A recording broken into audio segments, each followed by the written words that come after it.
Hello everybody! In this video I'll go over the process of creating this black epoxy resin walnut table. We start by cutting it to exact length that we want, in this case a little over 6 feet.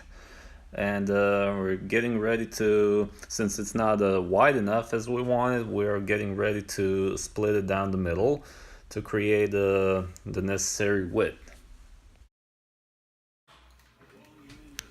We started by hammering the pin into the one end of the slab and letting it split wherever it wants to split, and that way it will also give it a more natural look in the end. Once we split it open, we used a little mock-up frame that we built to see how the finished product is gonna look like, see if we need to do any more tweaks to it. Once we were happy with the layout, we started cleaning the edges of cleaning the live edge. Here I'm using the Dremel to get rid of all the soft wood and all the rotten wood to create a nicer finish and a cleaner finish, and the most important thing, to create a nice healthy bonding surface.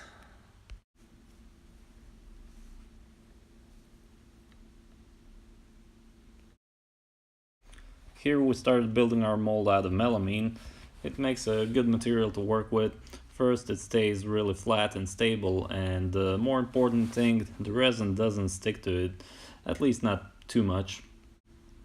When you're building a mold for resin, you pretty much have to treat it like you're pouring water into it. So that's why we used a caulking gun, and we spent some extra time to make sure we get no leaks there. We also used some mold release, and we started mocking things up, see how they fit in the mold.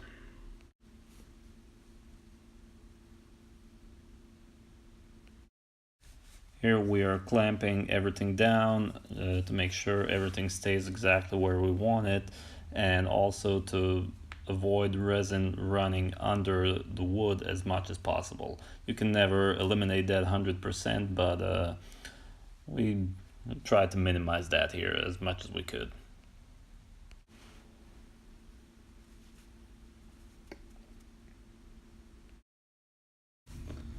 For the resin to cure properly, the temperature needs to be over 70 degrees Fahrenheit. And since we were building this in the middle of the winter and it's pretty cold in the shop, we had to build a little booth around it to keep it warm.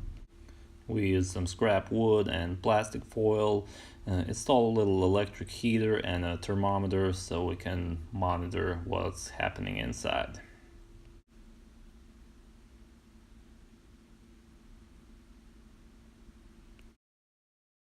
On to mixing some resin. In this case we are using a 2-to-1 mix. It makes it a little runnier, but you can do thicker pours. Next we are adding colored powder, and here we're using graphite black pigment, and as you can see, a little bit goes a long way. Once we're happy with the color, we went ahead and added the hardener and mixed it all together really well. This part was actually done the day before, but I somehow skipped it in the editing. Anyway, here I'm putting a seal coat on a live edge. It prevents any air bubbles from coming into the finished product.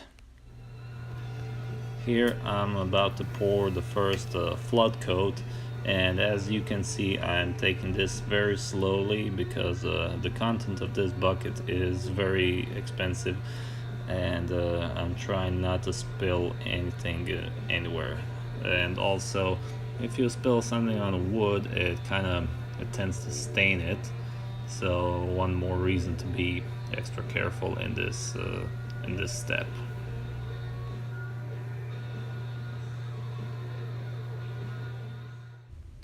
Once we finished pouring, we went ahead and taped the plastic around our table to keep the heat inside, and after we sealed everything, we let it sit in there for 3 days to reach the full cure.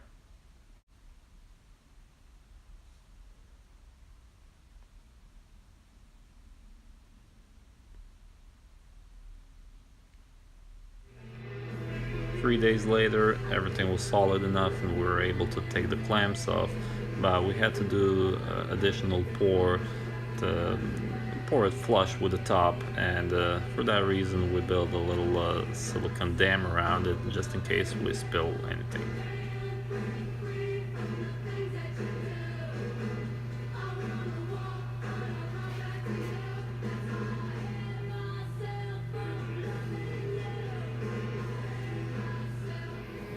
Here I'm using the blowtorch to pop any bubbles that are forming at the top, and if you don't do this at this stage, you will end up seeing them in a final product.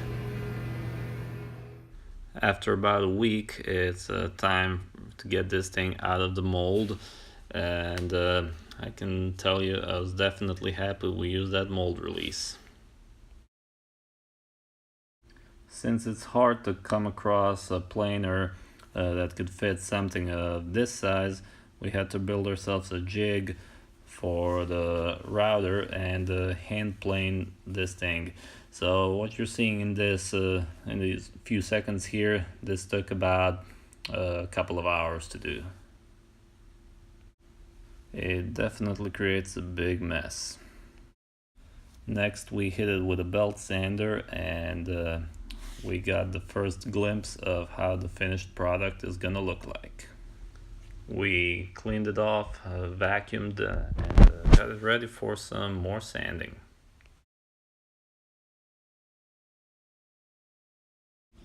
Next we hit it with the orbital sander, and this part definitely takes forever, but it's also very rewarding as you see the piece slowly coming to life.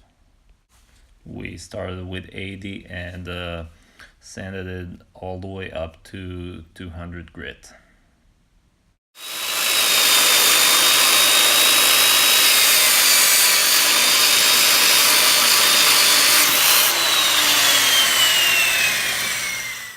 Next we took it to the side and started finishing it by hand. We went from 200 and sanded it up all the way up to 400 grit. We gave the same treatment to the bottom side as well, and then we smoothed the edges by hand to give it very nice and natural feeling round over.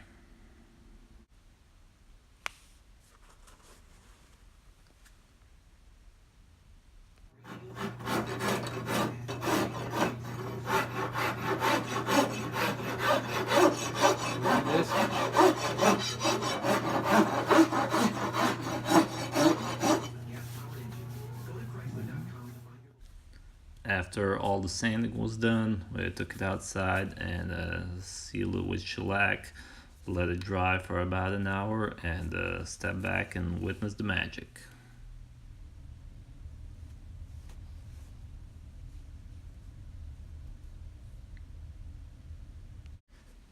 When it dried, we went back and sanded it again with 300 grit and repeated the whole process for a few more times. When the final coat was dry, we took some polishing compound and a buffer and buffed it to high gloss, and as always, finished it by hand, and it was done.